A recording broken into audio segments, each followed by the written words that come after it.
नमस्कार विद्यार्थी मित्रांनो, आज आपण ग्रॅव्हिटेशनच्या युनिटमध्ये लो टाइड्स आणि हाय टाइड्सची कन्सेप्ट शिकणार आहोत.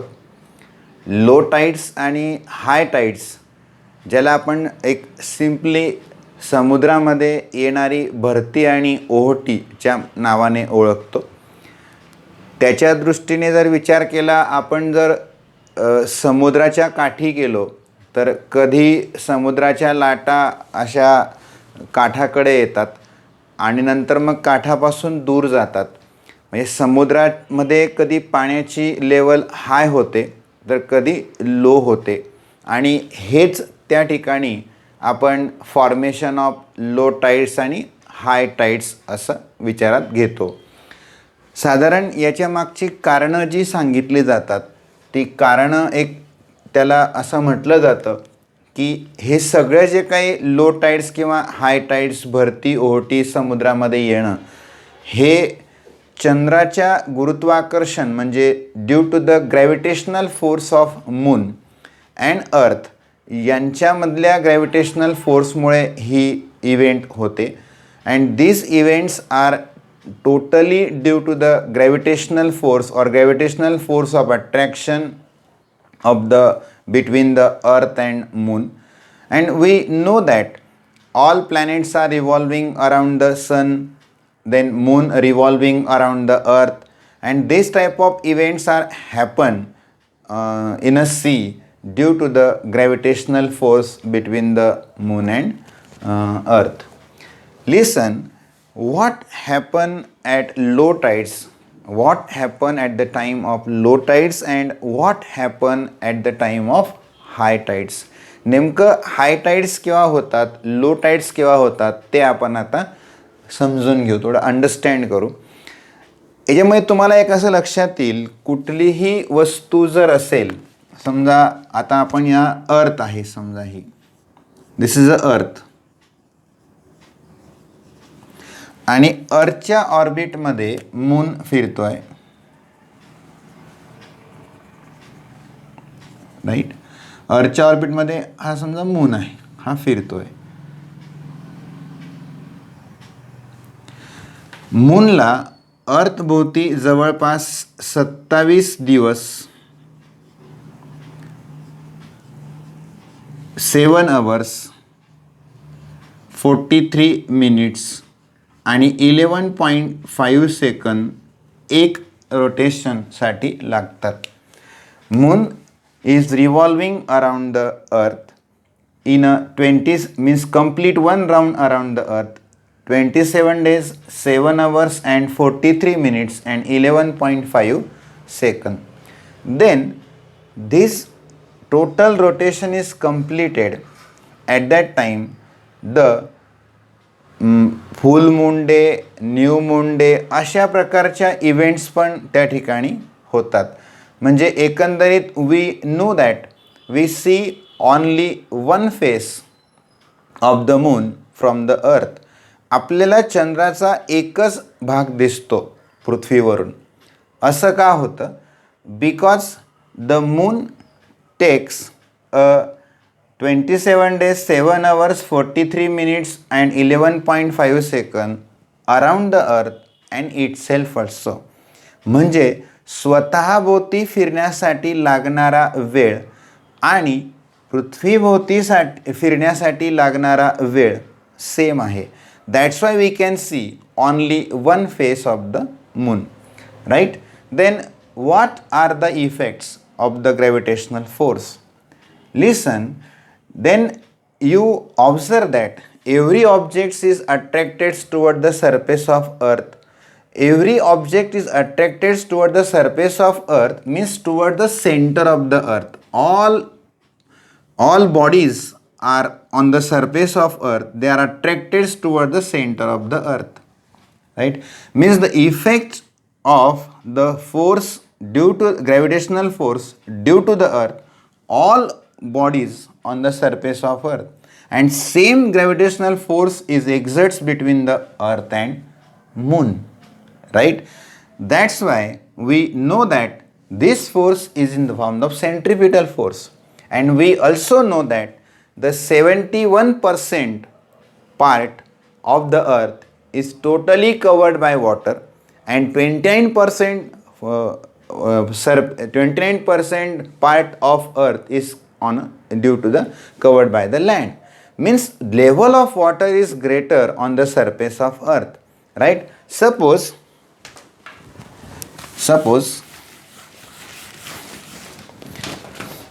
the earth is totally 71%, means समजा आता आपण समजा याला अर्थ म्हटलेलं आहे, तर याच्या भोवती अशा पाणी आहे, समजा हे पाणी, दिस इज अ वॉटर लेवल, ही अर्थ आहे मध्यभागी आणि त्याच्या भोवती पाणी आहे समजा.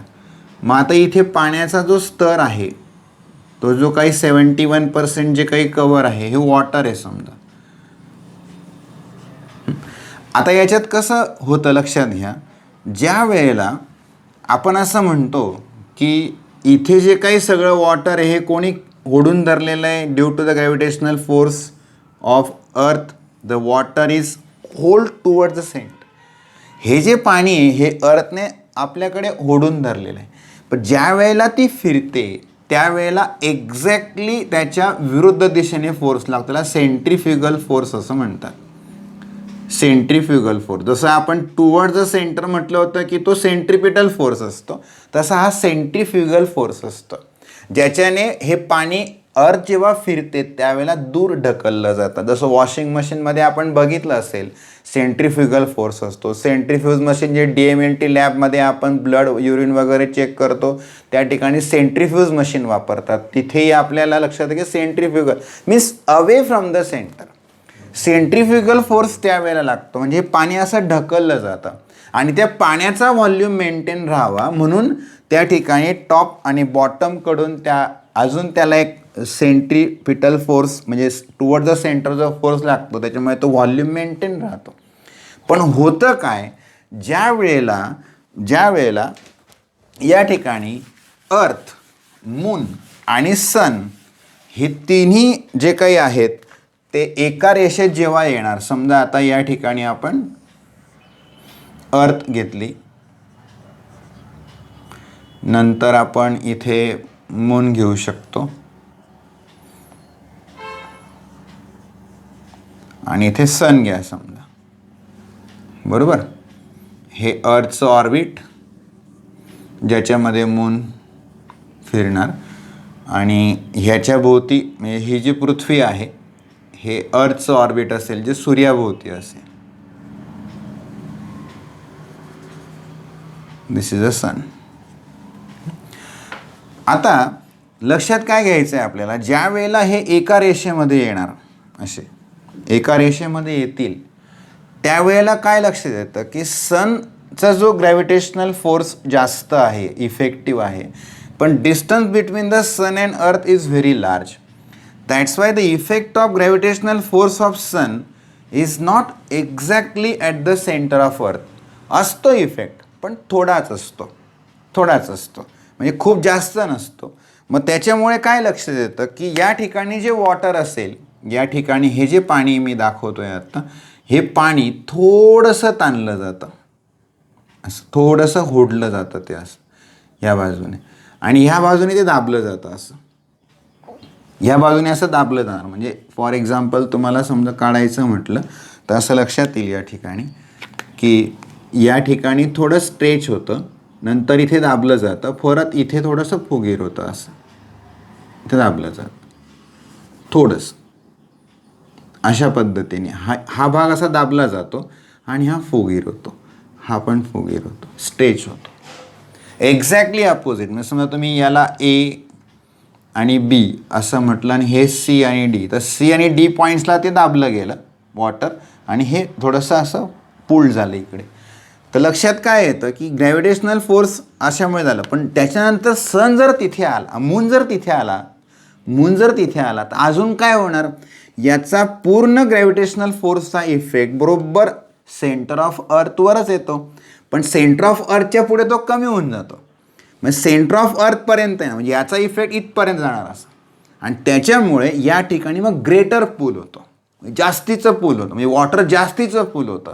आणि ज्या वेळेला ही सिच्युएशन येते, ज्या वेळेला मग ते जास्त दाबलं जातं आणि ग्रेटर पूल होतो असं या ठिकाणी. आणि मग ज्या वेळेला तो ग्रेटर पूल होईल त्याच वेळेला आपण त्याला हाय टाईड असं म्हणणार. काय म्हणणार? हाय टाईड. आणि ह्या प्लेसेसला काय असणार तर लो टाईड असणार. येतं लक्षात? इथं ग्रेटर पूल झाला ना due to the gravitational force of moon. याचा इफेक्ट कमी, याचा इफेक्ट झाला आणि ग्रेटर पूल झाला, म्हणजे याचा अर्थ काय? भरती आली, high tides, right. And then in this at this place C and D नंतर काय होणार?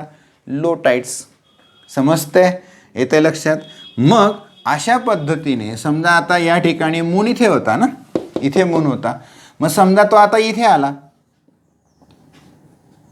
मून इथे आला, अर्थ इथे आहे, तर आता काय होणार तर या ठिकाणी पूल होणार असं. म्हणजे इथून हे जे वॉटर आहे या ठिकाणी पूल होईल, इथे ते दाबलं जाईल, इथे दाबलं जाईल आणि इथे ते पूल होईल, म्हणजे इथे हाय टाईड्स येणार. समजतंय? आणि या ठिकाणी असं म्हटलं जातं, सायंटिस्ट लोकांचं असं ऑब्झर्वेशन आहे की ह्या दोन प्लेसेसमध्ये जसं इथे हाय टाईड्स आणि लो टाईड्स यांच्यामधला जो टाईम ऑफ इंटरवल आहे तो जवळपास 6 hours 13 minutes आहे. किती मिनिटाचा आहे? 16. म्हणजे ए प्लेसला समजा हाय टाईड, त्याला डी प्लेसला लो टाईड्स होते, तर आता डी प्लेसला समजा हाय टाईड्स असतील तर बी प्लेसला काय असतील? लो टाईड्स असतील. असं दिसतंय इथं लो टाईड्स येणार. आणि हा जो distance between the time of interval between the low tides and high tides, म्हणजे हे पण याच्यामधला पण परत हाय टाईड्सचं लो टाईड्स, लो टाईड्सचं पण हाय टाईड्स, हाय टाईड्सचं लो टाईड्स, असं जे काही आहे प्रत्येक वेळेला 6 hours 13 minutes एवढा टाईम ऑफ इंटरवल त्या ठिकाणी लागेल. म्हणजे लक्षात काय येतं? 6 6 6 6 म्हणजे झाले 24 तास बरोबर. म्हणजेच तुम्हाला असं लक्षात येईल की या ठिकाणी time interval between high tides low tides is 6 hours 13 minutes and time interval between 2 high tides और 2 low tides is 12 hours 26 minutes. Understand होतं आहे सगळ्यांना? बिलकुल समजतंय? कन्सेप्च्युअली आहे, थोडं समजून घ्या.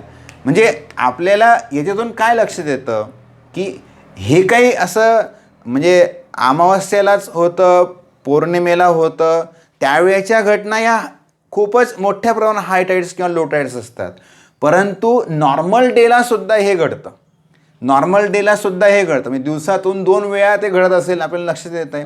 म्हणजे 1-2 वेळा हाय टाईड्स लो टाईड्स, कारण डेचा जर आपण 12 hours 24 hours आणि हाफ डेचा आपण 12 hours विचारात घेतला तर यांच्यामधलं अंतर नक्कीच हे 6 आणि हे 6 12 तास झालेच ना, बरोबर आहे की नाही.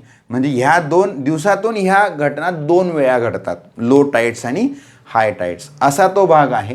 म्हणजे full moon day, new moon day, अमावस्या, पौर्णिमा ह्या गोष्टी होणारच, नक्कीच होणार, बरोबर. पण कधी कधी कसं लक्षात येतं, सप्तमी आणि अष्टमी असं ज्या वेळेला आपण म्हणतो त्यावेळेचा भाग कसा असतो, समजा हे अर्थ आहे, इथे मून असेल आणि इथे सन असेल, तर हे कसं झालं आता 90 डिग्रीचा भाग झाला याच्यामध्ये, हा 90 डिग्रीचा भाग झाला, बरोबर. अशा वेळेला ज्या सप्तमी आणि अष्टमी यावेळेला पण ह्या घटना घडतात, परंतु त्या घटना कशा असतात त्यावेळेला म्हणजे त्या एकदम नॉर्मल, अगदी सौम्य असतात. खूप मोठ्या हाय टाईड्स लो टाईड्स असं नसेल, असणार, पण त्याची जी इंटेन्सिटी आहे ती कमी असणार, हे लक्षात घ्या. असा पण भाग त्या ठिकाणी लक्षात येईल. म्हणजे 90 डिग्रीमध्ये पण ते असं सन इथे आहे, कारण मून इथे होता, मग सरकत तो इथे आला, मग हे सगळं असं घडणार. पण ज्या वेळेला ते एका रेषेमध्ये येतील तेव्हा मात्र काय असणार, न्यू मून डे आणि फुल मून डे. अशा सिच्युएशनमध्ये आपण सप्तमी आणि अष्टमी म्हणू शकतो. दोन्ही केसेसमध्ये हाय टाईड्स लो टाईड्स होणार. नॉर्मल डेला पण हाय टाईड्स लो टाईड्स होतात, नीट लक्षात घ्या. नॉर्मल डेला पण लो टाईड्स हाय टाईड्स होतात. 12 hours दिवसातून 2 वेळा ह्या गोष्टी घडतात due to the gravitational force of earth. And we know that due to the gravitational force of moon and between the moon and earth, moon attracts the water due to the gravitational force of moon, right, due to the gravity. Then at that time water is move away from the earth, then there is a high tides and the water is compressed at two places, right? At that time that there is the low tides. This phenomena is happen in a normal day two times. Full moon day, new moon day, those phenomena happen in high intensity. And in case of whenever there is no in a straight line, moon, earth and sun, आपल्याला माहिती आहे solar Eclipse आणि lunar स्क्लिप्स आपण शिकलेलो आहे, right. जेव्हा चंद्र इथे येणार तर सूर्याला ग्रहण लागतं, म्हणजे फुल मून डे, आपण जे न्यू मून डे आपण म्हणतो, अमावस्या. जर समजा याच्यामध्ये समजा आता इथे पृथ्वी आली आणि इथे मून आला, म्हणजे सूर्य आणि चंद्राच्या मध्ये पृथ्वी आली तर चंद्राला ग्रहण लागलं, म्हणजे याचा अर्थ काय झाला, फुल मून डे झाला म्हणजे पौर्णिमा. इथे चंद्र आला तर सूर्याला ग्रहण लागलं म्हणजे सोलर इक्लिप्स म्हणजे न्यू मून डे आपण असं म्हणतो. म्हणजे एकंदरीत आपल्याला काय लक्षात येतं की अमावस्या पौर्णिमा जो काय फुल मून डे म्हणजे पूर्ण चंद्र दिसतो आपल्याला, म्हणजे अमावस्या पौर्णिमा ज्या घटना घडतात त्या जेव्हा चंद्र सूर्य आणि पृथ्वी एका रेषेत येणार, पण इथे एका रेषेत नाही आहेत ना अशा वेळेला. सप्तमी अष्टमी जे म्हणतो तिथेही घडतात पण इंटेन्सिटी लो असते, इथेही घडतात. आलं लक्षात बिलकुल. Low tides, high tides, due to the all phenomena are happen, the gravitational force of attraction between the earth, moon, right? Understand? Thank you.